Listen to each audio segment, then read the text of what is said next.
Esta es la tercera y última parte de nuestra serie sobre el calendario de Yahvé. Si ha tenido dudas hasta este punto, hoy, con la ayuda del Ruach HaKodesh, esperamos les sean despejadas. También este video nos va a servir para comprender el cumplimiento profético de los Moadim de primavera.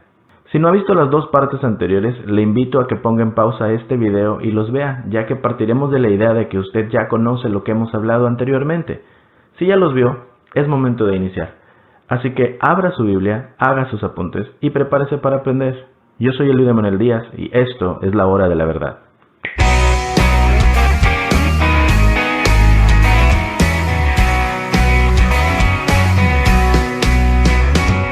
En el primer video dejamos claros los elementos que debe comprender cualquier calendario que desee utilizarse para contar los días de la Escritura.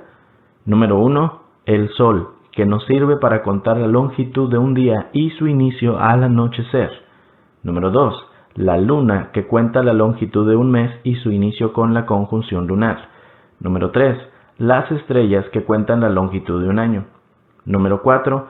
También aprendimos que la señal del Aviv de la cebada es la confirmación de lo que ya sucedió en los cielos. En el segundo video probamos bíblicamente que si bien los calendarios de Hillel, Enoch y Caraíta tienen puntos a favor, todos tienen errores que los descartan como el calendario bíblico oficial que debemos seguir. Es nuestro propósito entonces comprobar que si utilizamos solamente los recursos que se mencionan en Génesis, que estudiamos en la primera parte de esta serie, podremos comprobar cuál es el calendario usado por Adonai. Para conocer el calendario que el Padre y Yeshua utilizaban, debemos ver a profundidad la cronología de la muerte y la resurrección del Mesías, lo que nos dejará claro no solo el calendario, sino la forma en que Yeshua cumplió los Moadim de primavera. La manera en la cual podremos entenderlo será comparando las ordenanzas de la Torá una a una con el cumplimiento profético del Mesías. Para ayudar a una mejor comprensión del asunto, usaremos esta gráfica. Los cuadros celestes son el calendario bíblico. Los cuadros negros y blancos de arriba representan la noche y el día contados desde la puesta del sol más o menos a las 6 de la tarde y la salida del sol a las 6 de la mañana. Los cuadros grises son el calendario gregoriano y están desfasados un poco porque el calendario bíblico inicia con la caída del sol, pero el gregoriano inicia el día a las 12 de la madrugada.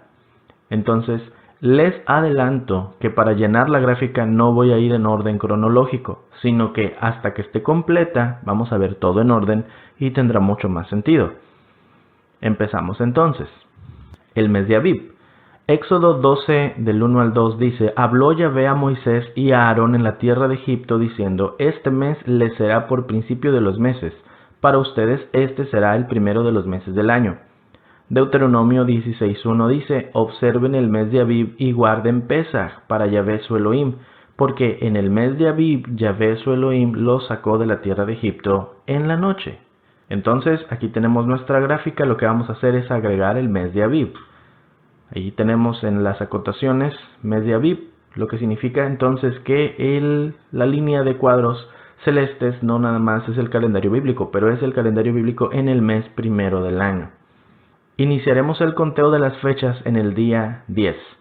Éxodo 12:3 dice: Hablen a toda la congregación de Israel diciendo: El día 10 de este mes cada uno tomará para sí un cordero según sus casas paternas, un cordero para cada casa. Entonces, ¿qué haremos? Pues agregar los días desde el número 10 en adelante. Ahí tenemos entonces 10, 11, 12, 13, 14, 15, 16, 17, 18, 19, 20 y 21. Pongan mucha atención a esas fechas porque las vamos a estar usando todo el video. Entonces empezamos en el día 10 porque es el día donde Adonai les dijo que seleccionaran un cordero. Ahora identificaremos el día en que se hace el sacrificio de Pesaj.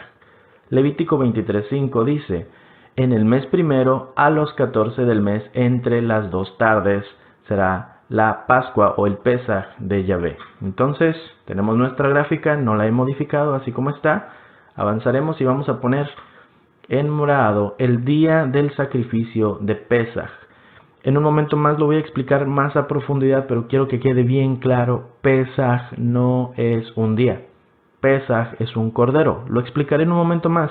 Sin embargo, sí es necesario que pongamos la marca de el día donde se sacrifica el Pesaj, ya que suceden ciertas cosas también importantes durante ese día. Pero Pesaj no es un día. Pesaj es un cordero que se sacrifica en el 14 de Aviv. ¿Qué significa la frase entre las dos tardes? Está en el Strong 6153 que dice Erev y significa crepúsculo, anochecer, caer la noche, caer la tarde, caída la tarde, hora de la tarde y significa nocturno.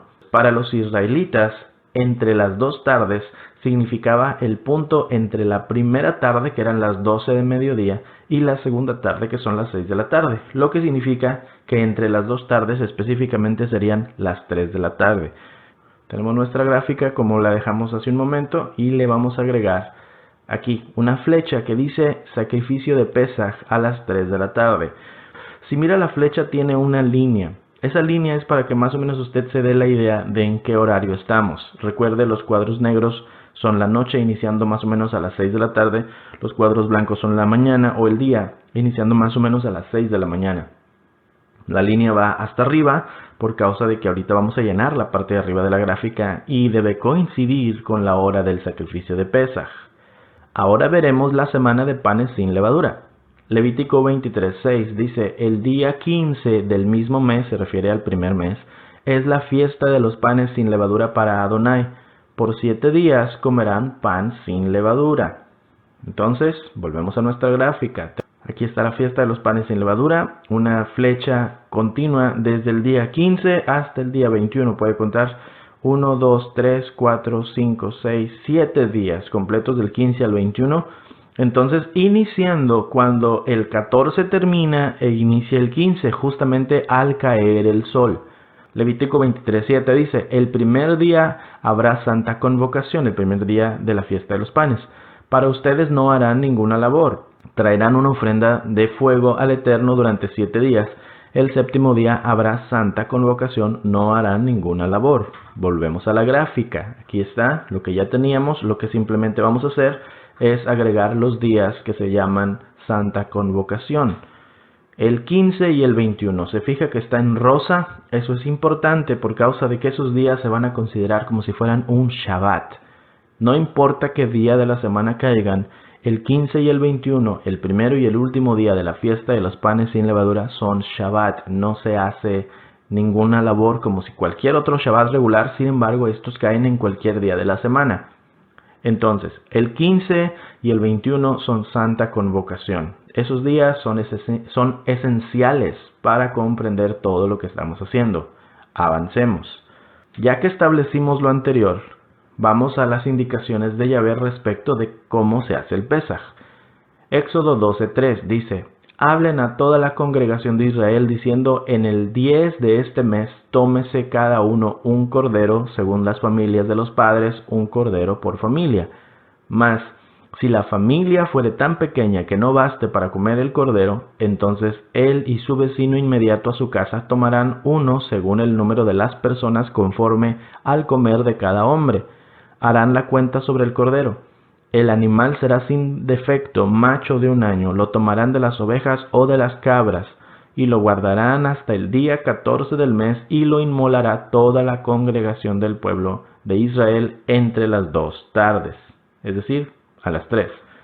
Volvemos a la gráfica. Eso es lo que llevamos, y vamos a agregar en la parte de la izquierda la presentación de los corderos en el día 10 de Aviv.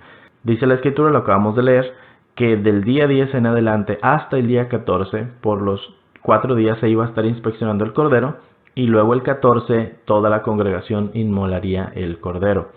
Hoy en día no hay templo, hoy en día no hay sacerdotes, por lo tanto hoy en día no hay obligación de que usted sacrifique ningún cordero.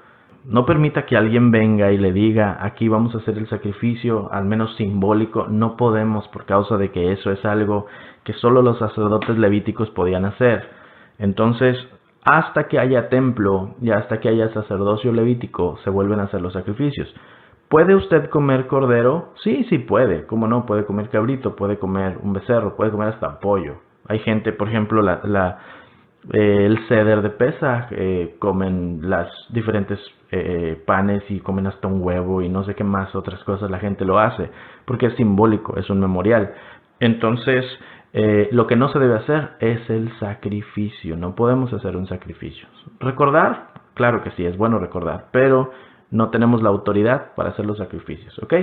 Así como los corderos eran presentados en el día 10, Yeshua también entró en Jerusalén como el Cordero de Elohim, listo para ser inspeccionado el día 10 del primer mes, 4 días antes de su muerte.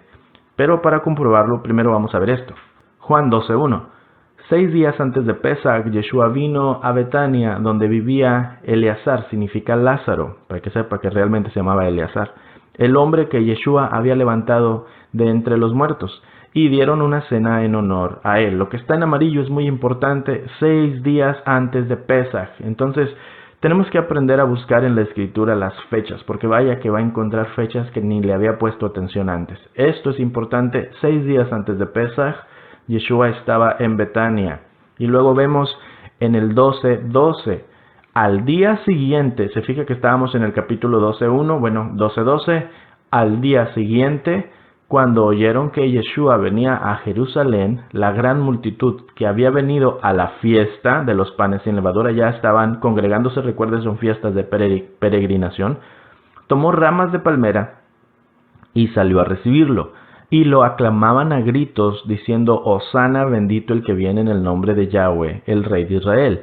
Y Yeshua encontró un burrito y se montó sobre él, como está escrito, no temas, hija de Sión, mira, tu rey viene sentado sobre una cría de asna. Ahí está nuestra gráfica, que lo que vamos a hacer es agregar que Yeshua cumplió la presentación de los corderos. Esa frase que dicen los católicos y los cristianos evangélicos de que el domingo de Ramos, bueno, eso es en sí la presentación de los corderos.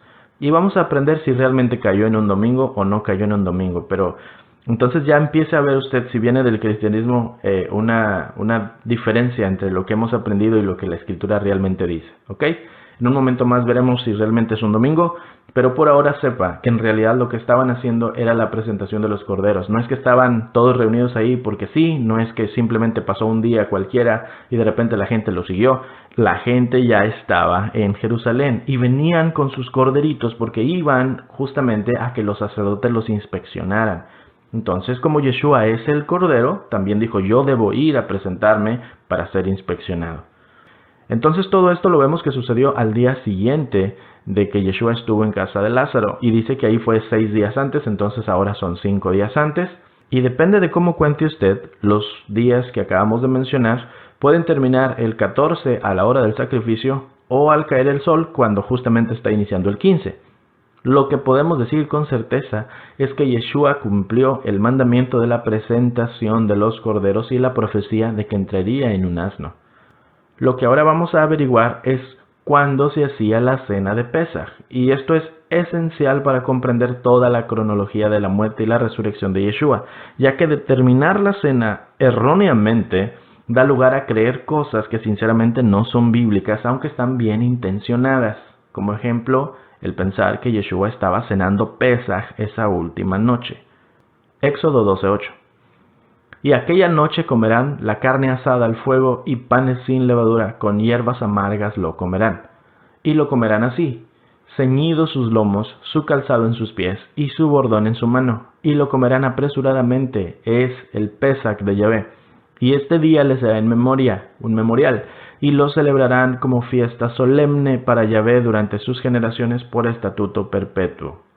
Ya sabemos que el cordero de Pesach se sacrificaba el 14 de Aviv a las 3 de la tarde. Ahí está en la gráfica.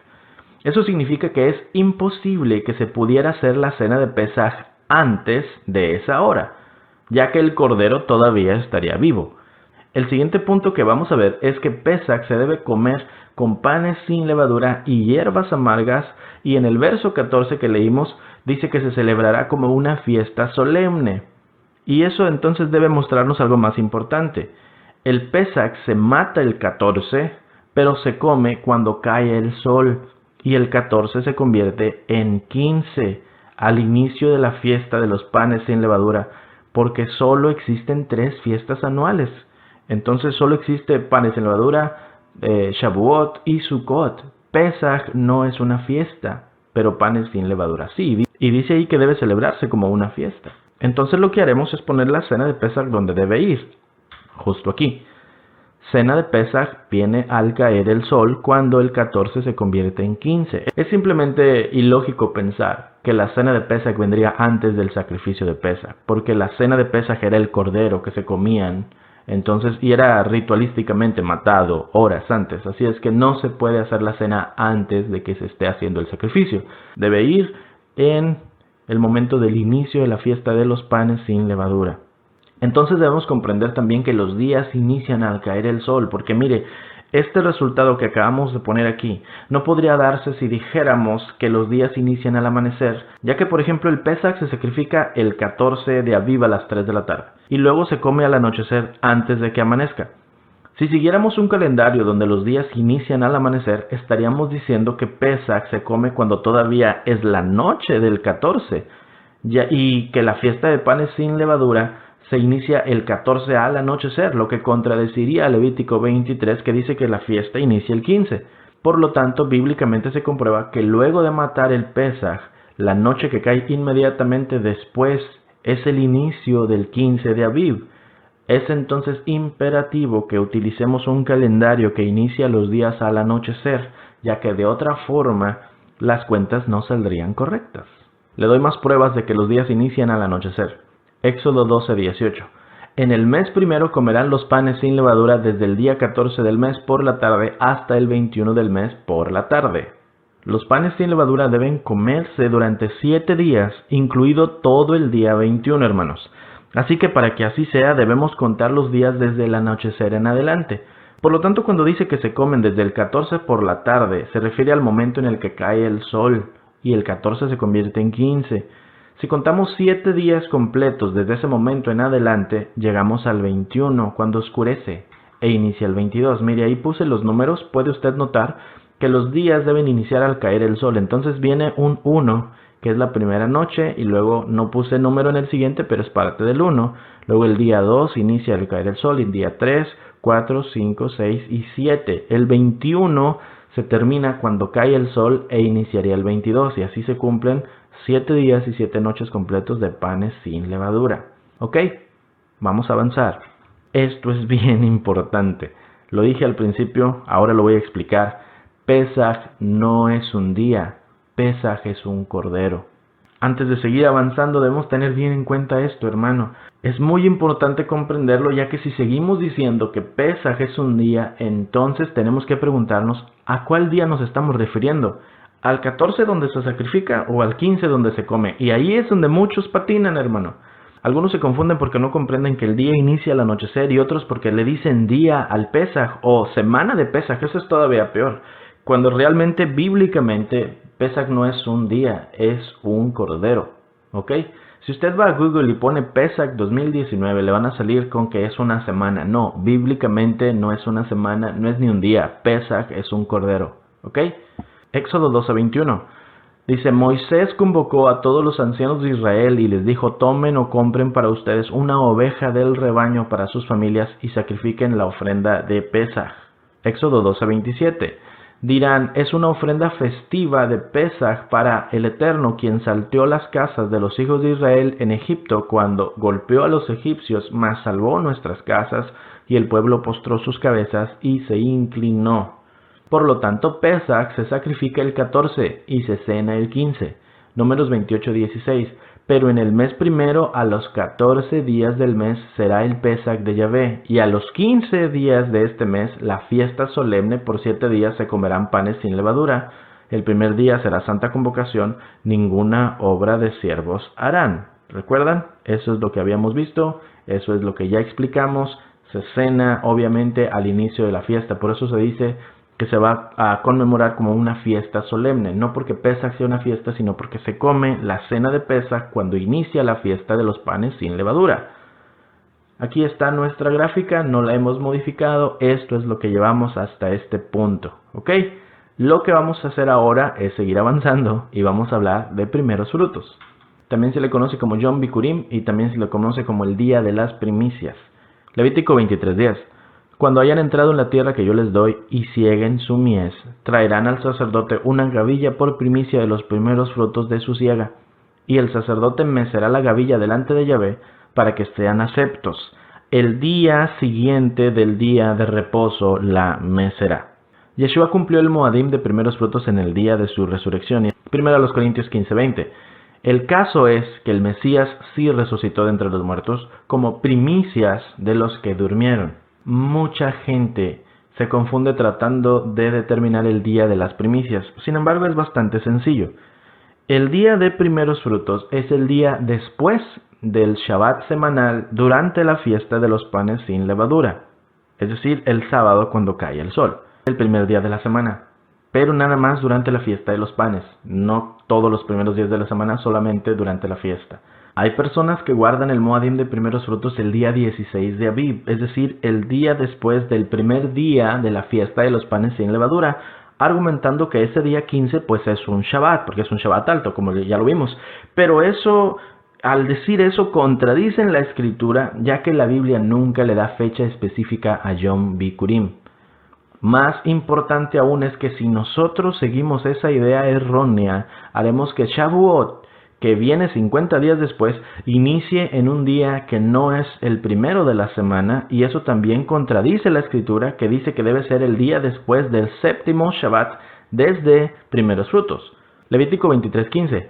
Y contarán desde el día que sigue al día de reposo, desde el día en que ofrecieron la gavilla de la ofrenda mecida, 7 semanas cumplidas serán. Hasta el día siguiente del séptimo día de reposo contarán 50 días, y entonces ofrecerán el nuevo grano a Yahvé. Por último, es debido a que primeros frutos no tiene una fecha específica, sino que siempre es el primer día de la semana durante la fiesta de los panes sin levadura, que la distancia entre el inicio de la fiesta, el día 15 de Aviv, y los primeros frutos siempre puede fluctuar. Y esto, hermano, es súper importante porque nos muestra que la muerte y la resurrección de Yeshua no pudo haber sido en cualquier año, sino en un año muy particular. Ya que, por ejemplo, en este 2019 donde vivimos hoy, entre el 15 de Aviv y primeros frutos solo hay un día, porque el 15 de Aviv este año es el viernes 19 de abril al caer el sol, por lo tanto, que sería el inicio de un Shabbat normal. Hoy van a empalmarse el Shabbat normal y el Shabbat alto, y obviamente cuando sería el término del Shabbat sería el inicio de primeros frutos, así es que sería el día 20 de abril. Eso es muy importante que lo tenga en cuenta para las personas que dicen, oye, entonces en este año voy a celebrar primeros frutos hasta 3 días después y voy a celebrar la resurrección de Yeshua hasta allá. No, celebra en primeros frutos, aunque en este año donde estamos no cuadren las fechas y sea solamente un día desde su muerte a su resurrección. En lugar de nosotros pensar, no, entonces hay que hacer 3 días después, más bien pongámonos a pensar que este año sin dudas las cuentas no hubieran funcionado, que cualquiera que diga soy el Mesías y trate de morir en Pesaj y ser sepultado en panes sin levadura y resucitar en primeros frutos en el 2019 no sería el Mesías, porque habría solo un día de diferencia. Y ahí es donde también entendemos cómo los cristianos están bien mal al decir que Jesús murió un viernes y resucitó un domingo, porque no hay ni 2 días de diferencia. Volviendo a la gráfica, nos vamos a dar cuenta que debemos determinar cuándo fue el Shabbat semanal durante la fiesta de panes sin levadura en ese año que Yeshua murió, para poder ubicar correctamente el día donde vamos a poner primeros frutos. Entonces, aquí es donde vamos a seguir avanzando el resto de nuestra enseñanza, porque solamente le voy a poner el cuadrito acá abajo en las acotaciones, Yom Bikurim, primeros frutos en verde. Cuando lo pongamos acá arriba, todo va a tener sentido. Pero vamos a tratar de enfocarnos en encontrar cuándo es el Shabbat semanal. Para poder hacer eso, tenemos que hablar de María Magdalena. Después de que Yeshua fue sepultado, María Magdalena fue a comprar especias para ungir su cuerpo. Marcos dice que fue después del Shabbat. Marcos 16:1. Cuando el Shabbat había terminado, Miriam de Magdala, Miriam la madre de Jacob y Salomé compraron especias para ir a ungir a Yeshua.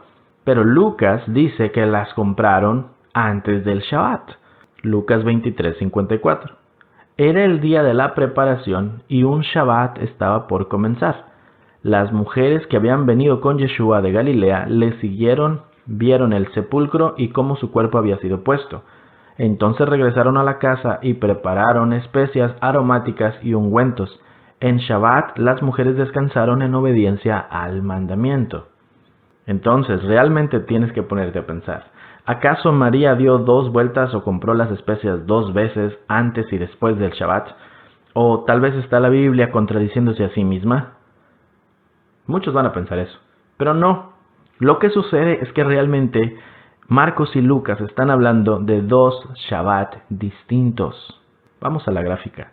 El día 15 de Aviv, ahí está en rosa, es el inicio de la fiesta de los panes sin levadura.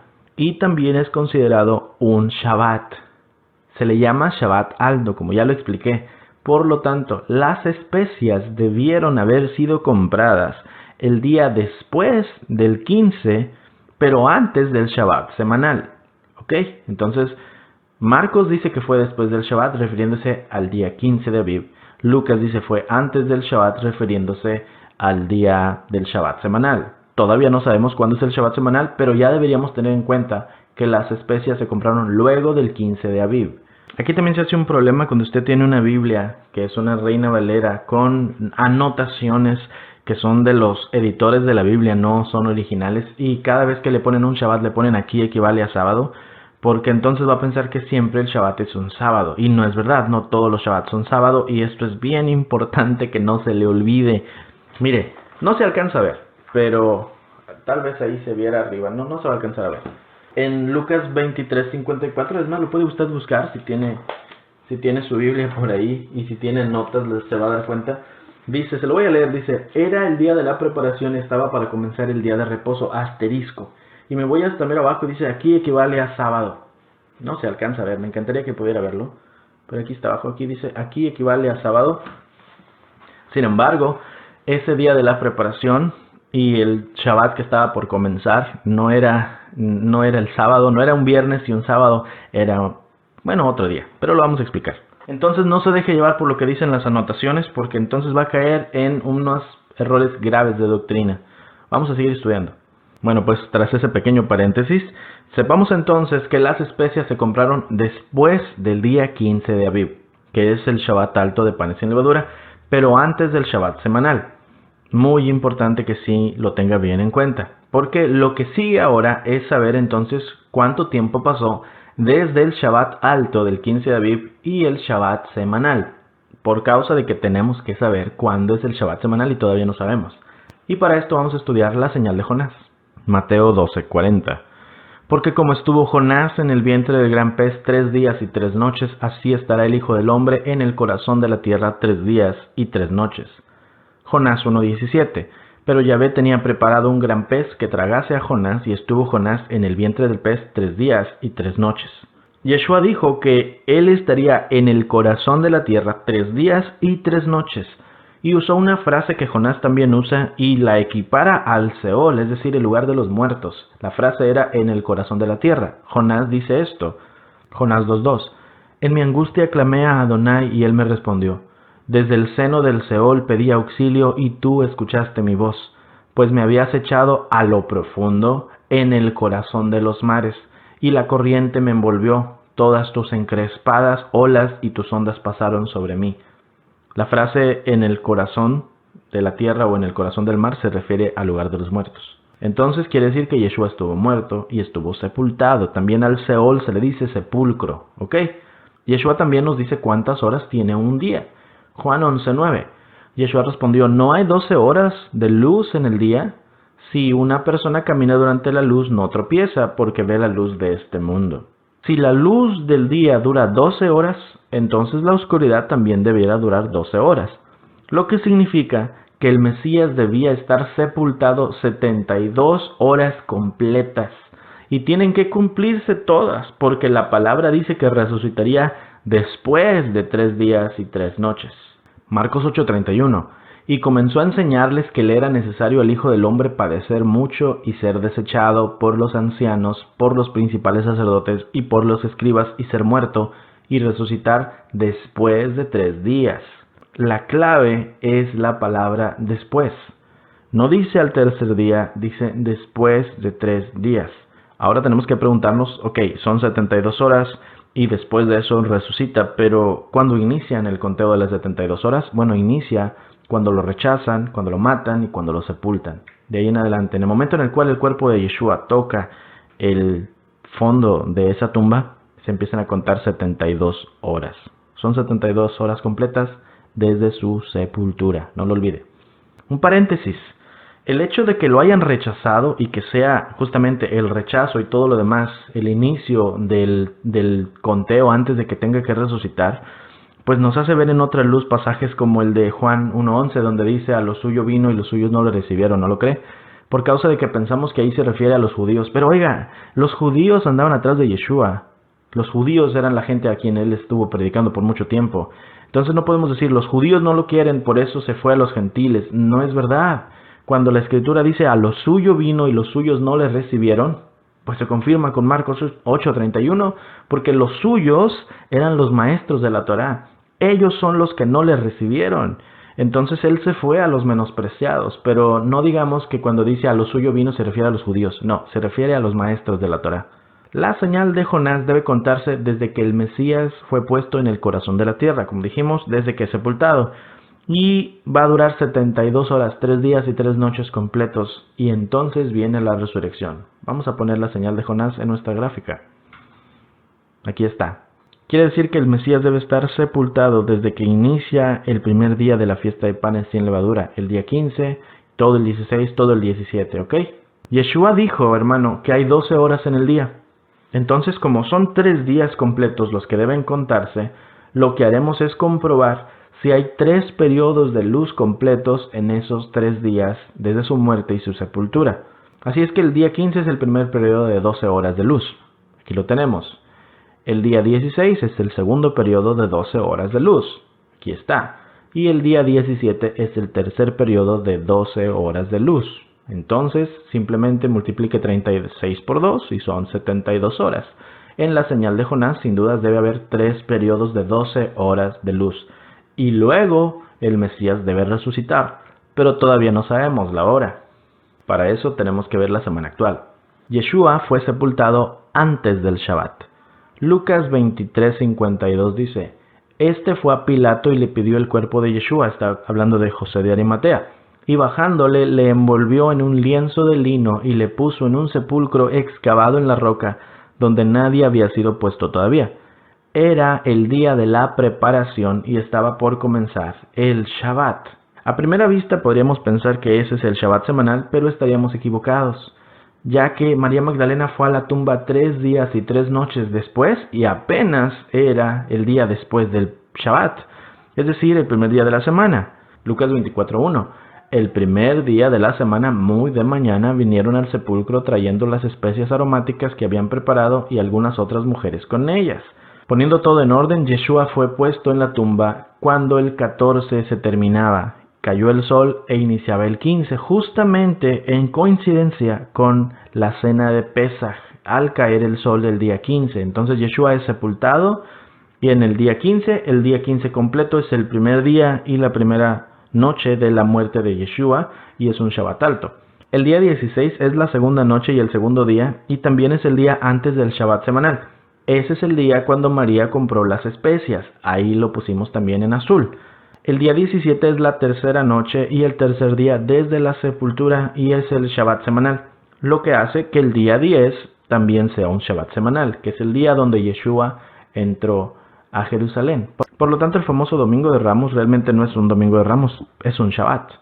Entonces Yeshua resucitó aquí, justo al caer el sol entre el 17 y el 18 de Aviv, al inicio del día de primeros frutos, cumpliendo el Moadim a la perfección. Tómese un momento, mire la gráfica. Si quiere regresar el video para que lo entienda mejor, lo puede hacer. Mateo 28:1 dice: pasado el día de reposo, al amanecer del primer día de la semana, vinieron María Magdalena y la otra María a ver el sepulcro. Marcos 16:1. Cuando pasó el día de reposo, María Magdalena, María la madre de Jacobo y Salomé compraron especias aromáticas para ir a ungirle, y muy de mañana, el primer día de la semana, vinieron al sepulcro. Lucas 24:1. El primer día de la semana, muy de mañana, vinieron al sepulcro trayendo las especias aromáticas que habían preparado y algunas otras mujeres con ellas. Juan 20:1. El primer día de la semana, María Magdalena fue muy de mañana, siendo aún oscuro, al sepulcro y vio quitada la piedra del sepulcro. Aquí tenemos nuestra gráfica y vamos a ver dónde es que las mujeres fueron al sepulcro. Justo aquí. Ellas fueron 12 horas después de que él ya estaba resucitado. Pensar que Yeshua resucitó un domingo en la mañana, nada más porque fue cuando se le reveló a las mujeres, es en el mejor de los casos ingenuo. Y en el peor de los casos, que es en sí lo que ha pasado, ha provocado que la gente piense que Yeshua resucitó un domingo y que piense que es el día de adoración y que realmente no tengamos una adoración basada en lo que Yeshua hizo, sino en lo que María hizo. Entonces tienen una adoración mariana, no, vaya, entre comillas, cristocéntrica, aunque no es la palabra correcta, Cristo, por causa de que se enfocan en lo que Yeshua le mostró a María, no en sí la resurrección correcta. La resurrección de Yeshua fue un sábado, cuando caía el sol, entre el 17 y el 18 de Aviv, sábado todavía. Entonces, con la información que ya tenemos, ya podemos poner los días de la semana gregoriana. Ahí la tenemos. Si Yeshua es el Mesías, entonces tiene que morir en el día del sacrificio de Pesach, ¿no lo creen? Entonces sería el 14 de Aviv, pero ¿a qué horas? Mateo 27:45. Desde la hora sexta hubo tinieblas sobre toda la tierra hasta la hora novena. Cerca de la hora novena, Yeshua clamó a gran voz diciendo, Elí, Elí, lama sabactani, esto es, Elohim mío, ¿por qué me has desamparado?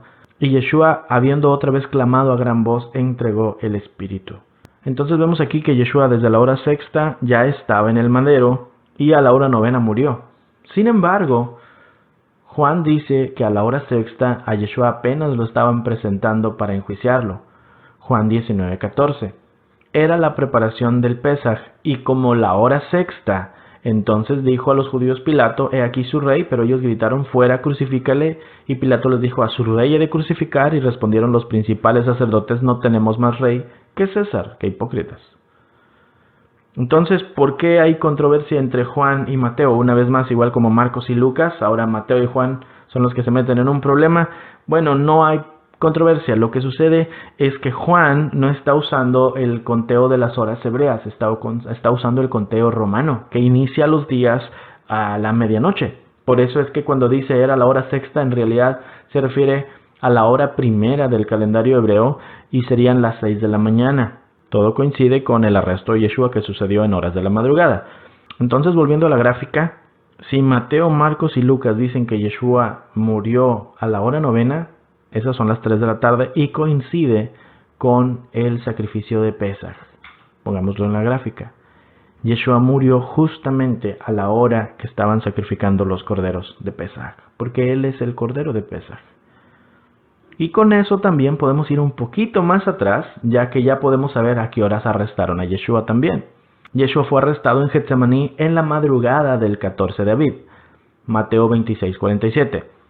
Mientras todavía hablaba, vino Judas, uno de los 12, y con él mucha gente con espadas y palos, de parte de los principales sacerdotes y de los ancianos del pueblo, y el que le entregaba les había dado señal, diciendo, al que yo besare, ese es, préndanle. Y enseguida se acercó a Yeshua y dijo, salve maestro, y le besó. Y Yeshua le dijo, amigo, ¿a qué vienes? Y entonces se acercaron y echaron mano a Yeshua y lo arrestaron. Esto es lo que llevamos, y aquí fue el arresto de Yeshua. ¿Ok? Fue antes, en las horas de la madrugada, cuando ya era el 14 de Aviv, pero todavía no amanecía. Antes de avanzar a la parte final de nuestro estudio, vamos a hacer un resumen de cómo Yeshua cumplió los Moadim de primavera con su muerte y resurrección, porque a lo mejor ahorita hemos ido muy pausado y se ha ido perdiendo. Vamos a verlo todo en orden. No voy a quitar todo de la gráfica, pero estas cosas espero usted las tenga un poquito comprendidas ya. Simplemente voy a dejar las cosas de la Torá y voy a agregar cómo Yeshua fue cumpliendo cada una de ellas. Primero empezamos con la presentación de los corderos. Yeshua cumplió eso cuando entró en Jerusalén para ser presentado encima de un burrito. Luego fue arrestado el día 14 de Aviv durante la madrugada. Luego fue muerto el día 14 de Aviv a las 3 de la tarde, justamente cumpliendo el sacrificio de Pesaj. Fue sepultado unas horas después, cuando caía el sol e iniciaba el día 15 de Aviv, el primer día de la fiesta de los panes sin levadura, cumpliendo el Moadim de panes sin levadura, al llevarse nuestro pecado a la tumba. Recuerde, en panes sin levadura no debemos tener nada de pecado en nuestras vidas. Yeshua cumplió eso justamente. Luego, en el día 16 de Aviv, que sería el día después del Shabbat alto, pero el día antes del Shabbat semanal, María Magdalena y las mujeres compraron las especias para ungir a Yeshua. No rompieron ningún Shabbat porque ese día no es Shabbat. El Mesías entonces resucitó 3 días y 3 noches después de su sepultura, entre la noche del sábado, cuando se acaba el 17 y inicia el 18 de Aviv. Con ello cumple la señal de Jonás de 3 días y 3 noches en el corazón de la tierra, en el cual incluye 3 periodos de luz de 12 horas, tal como Yeshua lo mencionó. María y las demás mujeres fueron a la tumba cuando Yeshua ya tenía 12 horas resucitado, y ahí es donde lo encontraron más, el Mesías ya estaba vivo. Esta es la cronología de la muerte y la resurrección de Yeshua. Una nota bien importante. Esta gráfica que está viendo aquí no está completa. La parte final de esta gráfica la voy a concluir en el video de Pesaj, y ahí voy a explicar por qué la última cena de Yeshua no es Pesaj.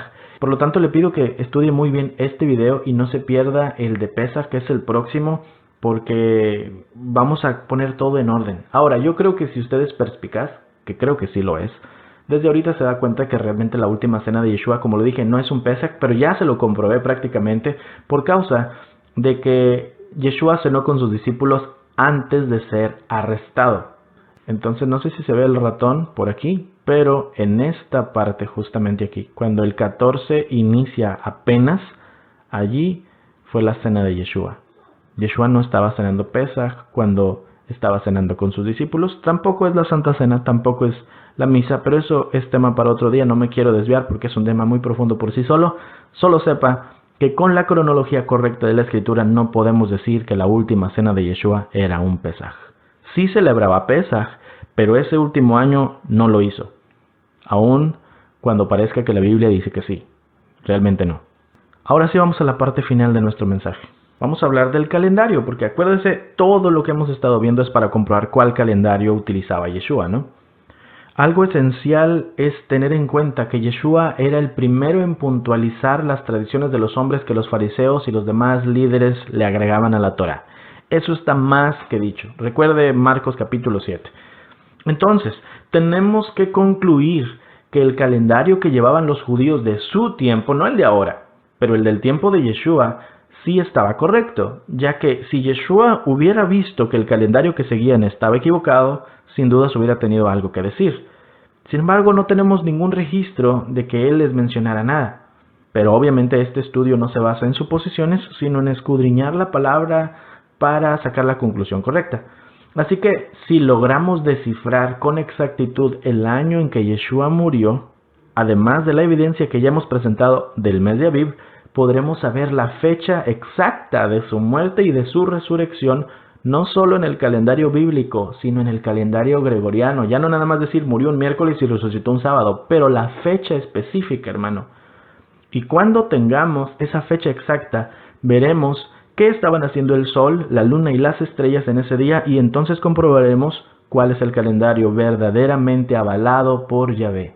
Primero pensemos, ¿en qué año murió Yeshua? La mayoría de los estudiosos coinciden en que Yeshua nació en el año 4 antes de Cristo y murió en el año 30 después de Cristo. Ese año 30 es bastante correcto realmente, pero como ya dijimos, no nos vamos a quedar con suposiciones. Lo que vamos a hacer es mostrarle algunas fuentes judías, documentos judíos, que avalan que Yeshua murió en el año 30, aunque ellos mismos no lo saben. El Talmud de Jerusalén dice: 40 años antes de la destrucción del templo, en el año 70 después de Cristo, la luz occidental se apagó. El hilo escarlata se quedó escarlata y la suerte de Adonai salió en la mano izquierda. Cerraban las puertas del templo en la noche y al levantarse en la mañana las encontraban abiertas. Jacob Neusner de Yerushalmi, páginas 156 y 157. El Talmud babilónico dice: nuestros rabinos enseñaron: durante los últimos 40 años antes de la destrucción del templo, la suerte para Adonai no salió en la mano derecha, ni el hilo escarlata se hizo blanco, ni la luz occidental brilló, y las puertas del templo se abrían solas. Sonsino versión Yoma 39b.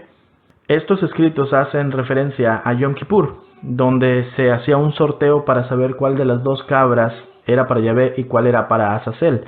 Y para que usted comprenda un poquito mejor, le invito a que vea nuestro video sobre Yom Kippur, sobre las generalidades. Ahí lo tenemos en nuestro canal, simplemente viendo de manera general.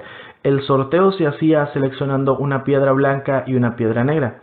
Estadísticamente, pues había 50% de posibilidades de que se pudiera elegir cualquiera de las dos piedras.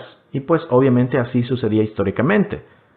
Sin embargo, comenzando en el año 30 después de Cristo y por 40 años seguidos hasta la destrucción del templo en el año 70 después de Cristo, el sumo sacerdote siempre eligió la piedra negra.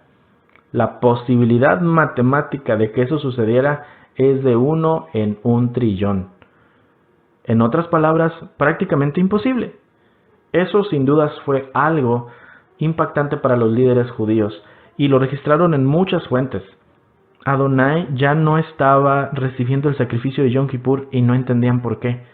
Pero nosotros sabemos que fue porque Yeshua murió en el año 30 después de Cristo. Otra cosa que también pasó. Por 40 años las puertas del templo se abrían solas, como ya lo vimos registrado hace un momento atrás.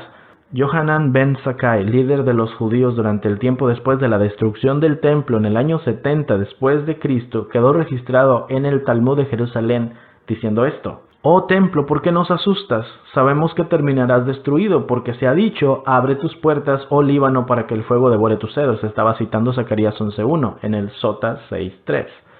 Otra cosa que también pasó por 40 años seguidos: la lámpara principal del templo se apagaba sola, ya lo leímos al principio.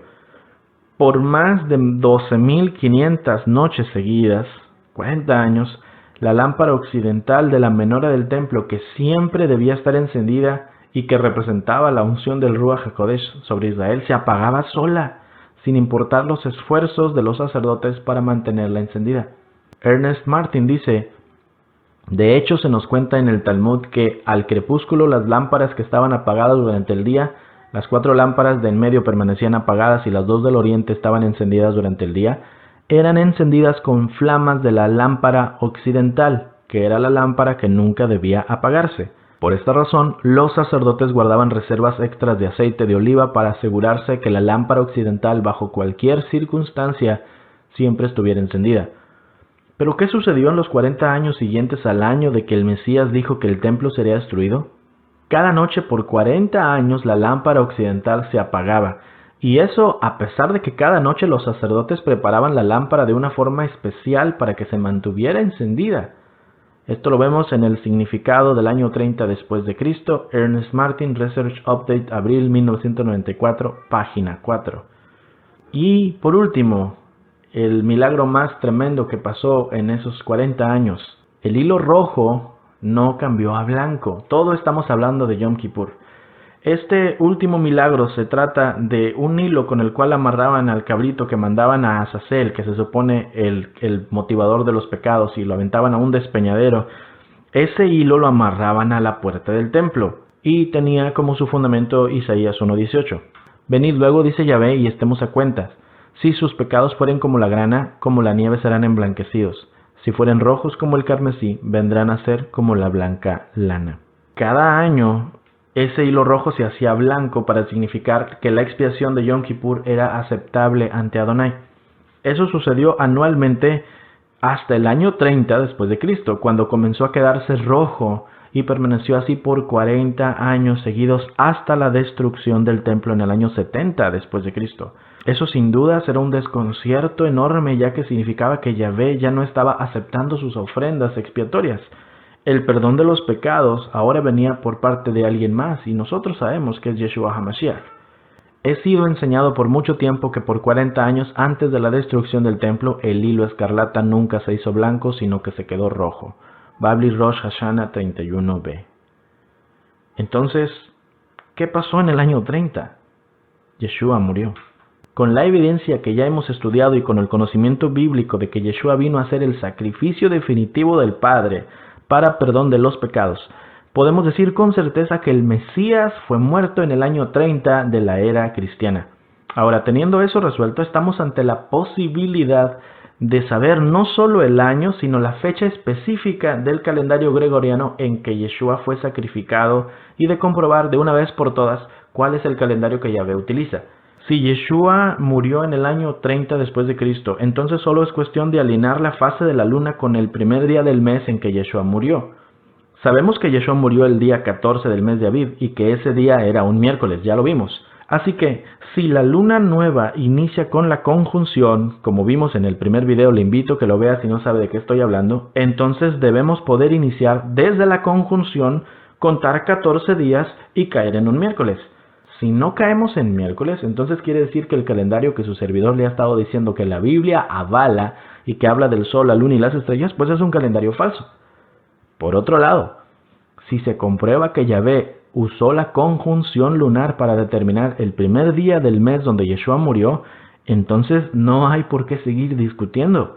La forma en la que el Padre establezca las fechas para sus Moadim es la forma correcta y no debemos seguir llevándonos por calendarios de hombres. Entonces vamos a poner a prueba todo lo que hemos aprendido en estos 3 videos. Aquí viene la parte importante. Vamos a dar un repaso a los requisitos que debe tener el calendario bíblico. Esto lo estudiamos en el video número 1 de esta serie. Número 1 dice, el sol es la lumbrera mayor y la de más importancia. Nos determina el equinoccio de la primavera.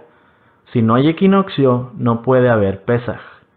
Número 2, la luna es la lumbrera menor. Su ciclo, que inicia con la conjunción de la luna nueva, nos dice cuándo inicia un mes. Número 3. Las estrellas, con su ciclo de 365 días, nos dicen la duración de un año. Número 4. La tierra confirma los cielos con la señal del Aviv de la cebada que debe estar en los campos para cuando llegue el equinoccio de la primavera.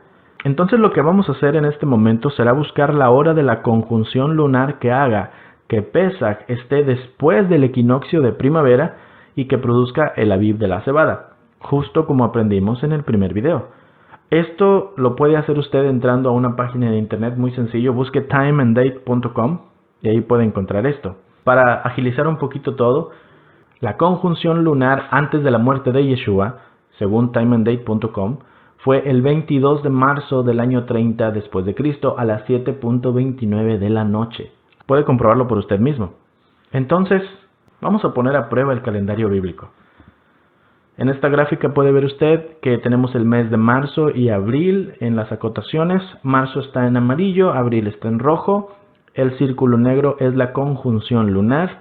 Luego los rectángulos celestes son el día y los rectángulos grises son los de la noche. Es importante que lo tenga bien en cuenta. Es un calendario, prácticamente es el calendario de un mes. Luego, los días que están en color blanco, los números en blanco, son los días del calendario gregoriano y los días en amarillo son los días bíblicos. Lo que vamos a hacer es esto. Ya que sabemos cuándo fue la conjunción lunar, tenemos también entonces nuestro primer día del mes. Para comprobar si el calendario que hemos estado enseñando como bíblico es realmente correcto, simplemente vamos a contar 14 días desde la conjunción y ver si la muerte de Yeshua cae en un miércoles. Si sí cae en miércoles, entonces sabremos que Yahvé utiliza la conjunción lunar para determinar el inicio del mes. Vamos a contar 14. Aquí está, pusimos flechas en azul para que vea que los días inician, obviamente abarcan la noche y luego el día. Puede usted contar conmigo. 1, 2, 3, 4, acá está la otra parte, 5, 6, 7, 8, 9, 10, 11, 12, 13 y 14. Y cuando llegamos al 5 de abril, que es parte del día 14 de Aviv, es decir, 14 días desde la conjunción, notamos que sí es un miércoles. Por lo tanto, toda la gráfica que hicimos en este video está correcta y sin dudas, Yeshua cumplió los Moadim de primavera a la perfección. Yeshua no solo predicó el calendario correcto, sino que él mismo es nuestro calendario para saber cuándo son los tiempos establecidos de Adonai. Yeshua murió aquí. La prueba está superada. Yahvé utilizó la conjunción lunar para el conteo de los días de la muerte y resurrección de Yeshua. 14 días desde la conjunción hasta la muerte de Yeshua. Tras todas las pruebas del mensaje de hoy, podemos decir con certeza que el calendario que utiliza Yahvé para calcular los Moadim es el que utiliza el sol, la luna, las estrellas y la tierra para sus cálculos. No podemos dejar ninguno de estos elementos fuera y no podemos sacarlos del orden establecido. Vamos a concluir. Lo que quiero hacer en esta parte final es enseñarle cómo calcular los Moadim usted mismo. El proceso para calcular las fechas de los Moadim de primavera es así. Número 1. Determinar cuándo es el equinoccio de primavera. Esto es el 20 de marzo. Número 2. Determinar cuándo es la conjunción lunar que está inmediatamente antes del equinoccio, o sea, el 20 de marzo en Jerusalén. Esto es importante, lo puede buscar usted en timeanddate.com. Número 3. Determinar en cuál día de tarde a tarde cae la conjunción lunar, porque ese va a ser el día primero del mes. Número 4. Contar días de tarde a tarde, como lo acabo de hacer yo con la gráfica, hasta que se llegue al día 15. Número 5. Si el día 15 cae después del 20 de marzo, es decir, después del equinoccio de primavera, entonces quiere decir que sí, ese mes es el primer mes del año, sería el mes de Aviv. Número 6, y es muy importante, si el día 15 cae antes del 20 de marzo, entonces ese mes donde usted está es el 13º mes y se tiene que volver al paso 2, pero ahora con la conjunción lunar que esté inmediatamente después del 20 de marzo. Luego entonces se cuentan los días hasta llegar al día 15 y obviamente pues ese sería el primer mes. Número 7. Ahora que ya el día 15 del primer mes fue establecido, podemos entonces saber cuándo son los Moadim de primavera. El día 14 del primer mes es el sacrificio de Pesaj, a las 3 de la tarde si hubiera un templo. Y cuando cae el sol e inicia el 15 de Aviv, comienza la fiesta de panes sin levadura con la cena de Pesaj. Número 8. El día 15 y el 21 son Shabbat altos. Se consideran un día de reposo sin importar qué día de la semana caigan. Y habría santa convocación, es decir, se reúnen los hermanos. Durante los 7 días de esa semana se comen panes sin levadura. Es muy importante esto por causa de que el sacar la levadura de la casa es simplemente un aparato mnemónico. Es decir, Adonai espera de ti que hagas algo tan simple como no comer levadura y eso muestre que tienes obediencia a Él. La persona que no es capaz de sacar la levadura de su casa no va a ser capaz de sacar el pecado de su vida. Número 9. El primer día de la semana, luego del Shabbat semanal de la fiesta de los panes sin levadura, es el día de primeros frutos. Y número 10. Desde el día de primeros frutos se cuentan 7 semanas seguidas y en el día después del séptimo Shabbat inicia la fiesta de Shavuot por 7 días, o Pentecostés. Esa es la forma en la cual usted puede calcular los Moadim de primavera. Ahora vamos a ver el proceso para calcular los Moadim de otoño. Número 1. Ya que se estableció el primer mes, determine cuándo es la conjunción lunar del séptimo mes. Lo puede buscar ahí en timeanddate.com. Número 2. Determine en cuál día de tarde a tarde ocurre la conjunción lunar. Número 3. Ese día de la conjunción es el primer día del séptimo mes. Ahí ocurre el Moadim de Yom Teruah, el día de las trompetas. En ese Moadim se suena el shofar y es un día de Shabbat y Santa Convocación. La segunda venida de Yeshua será en ese día. ¿Ok? Número 4. Determine el día 10 del séptimo mes. Ese es Yom Kippur, el día de la expiación. Es un Shabbat de Santa Convocación y se recomienda hacer ayuno de arrepentimiento. Ese día será cuando Yeshua juzgue a las naciones. Número 5. Determine el día 15 del séptimo mes. Ese es el inicio de la fiesta de Sukkot, la fiesta de los tabernáculos. Se celebra por 7 días viviendo en enramadas y se agrega un octavo y gran día de fiesta. El día 15 y el día 22, o sea el 1 y el 8, son Santa Convocación. Yeshua, hermano, nació en Sukkot, en el primer día de Sukkot, y en estas fechas serán las bodas del Cordero, son proféticos. Así como los Moadim de primavera, el Mesías los cumple proféticamente la primera venida, los Moadim de otoño los cumple proféticamente la segunda venida. En conclusión, el estudio minucioso de la evidencia bíblica e histórica nos deja sin lugar a dudas. Yeshua HaMashiach cumplió al pie de la letra los Moadim de primavera de Yahvé. Número 1. Cumplió Pesaj al morir un miércoles 5 de abril del año 30 después de Cristo a las 3 de la tarde. Número 2. Panes sin levadura lo cumplió al ser sepultado ese mismo día antes del anochecer. Y número 3. Primeros frutos lo cumplió al resucitar 3 días y 3 noches después de su sepultura, un sábado 18 de abril del año 30 al caer el sol.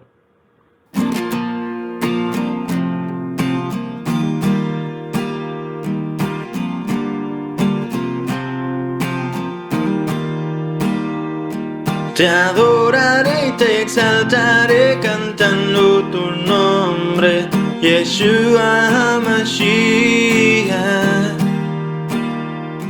Mis labios se complacen pronunciando tu nombre, Yeshua HaMashiach. Con alma, mente y corazón alabo tu nombre, Yeshua HaMashiach. E igual que el cielo adora, yo levanto tu nombre, Yeshua HaMashiach. Dios es nuestra salvación, Yeshua, quien desde el cielo bajó. Él es el Rey.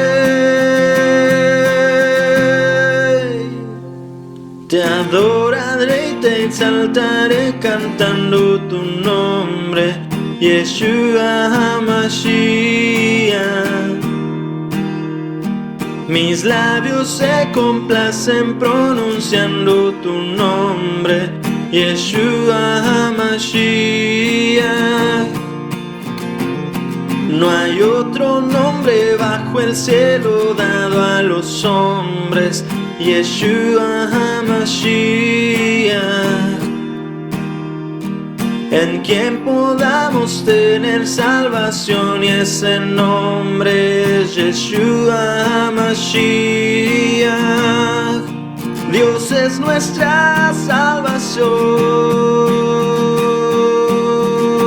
Yeshua, quien desde el cielo bajó. Él es el Rey, el que a la cruz fue y murió, Yeshua. Pero la muerte venció. Él es el Rey, Él es el Rey, Él es el Rey, Él es el Rey, Él es el Rey.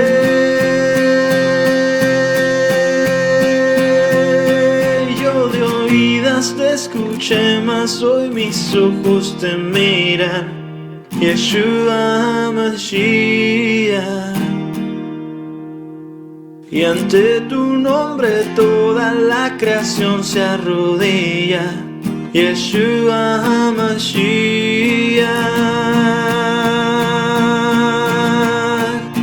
Dios es nuestra salvación, Yeshua,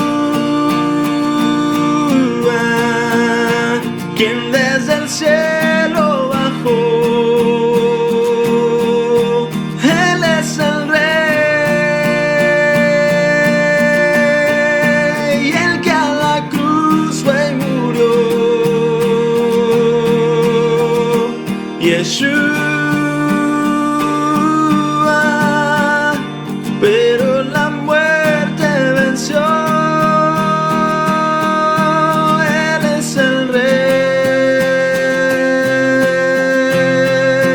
Él es el Rey,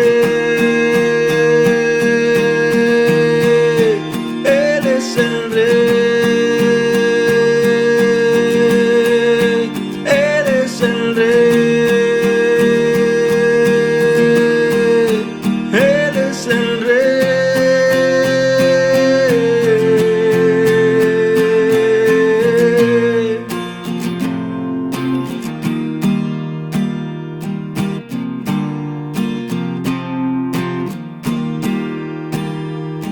Te adoraré y te exaltaré cantando tu nombre, Yeshua HaMashiach. Mis labios se complacen pronunciando tu nombre, Yeshua HaMashiach.